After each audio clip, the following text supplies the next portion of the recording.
Maher torches Hasan Minhaj's emotional truth after faking racism stories. If Jussie Smollett did stand-up. The former Daily Show correspondent admitted to fabricating claims of racism for his comedy act. Real-time host Bill Maher closed his show Friday night by torching fellow comedian Hasan Minhaj over his so-called emotional truth after various stories he told about alleged racism he faced ended up being fake.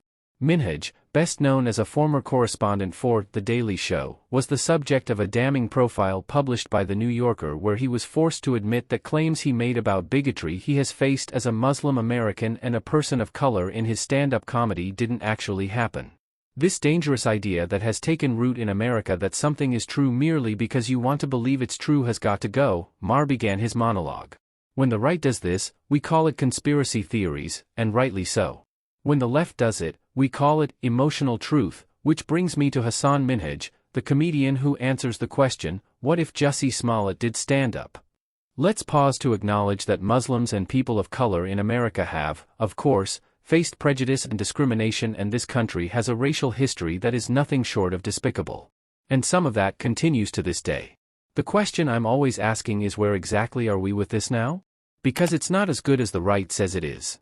And I think it's also not as bad as the left says.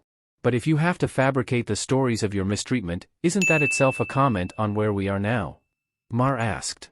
The HBO star then listed Minhaj's fake stories from the racism of his prom date's parents to the FBI hunting him down as a suspected terrorist. The New Yorker writer who interviewed Minhaj was asked, does it matter that neither of those things really happened? Yes, it does matter.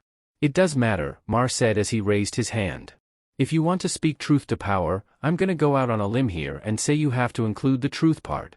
Maher then had a personal bone to pick with Minhaj, who once accused Maher of saying Muslims should be in internment camps, something Maher said he's never come close to thinking, let alone saying. Minhaj says, the emotional truth is first. The factual truth is secondary. That's the part of the zeitgeist he has captured that's all about getting to the truth, man. And what better way to do that than by lying? Maher continued. I think the younger generations have a real problem with wanting to build their identity around being a victim. They want to have racism to fight, not fight racism, have racism to fight so badly that when it's not there, they make it up. And there's enough real racism in the world that making up more doesn't help.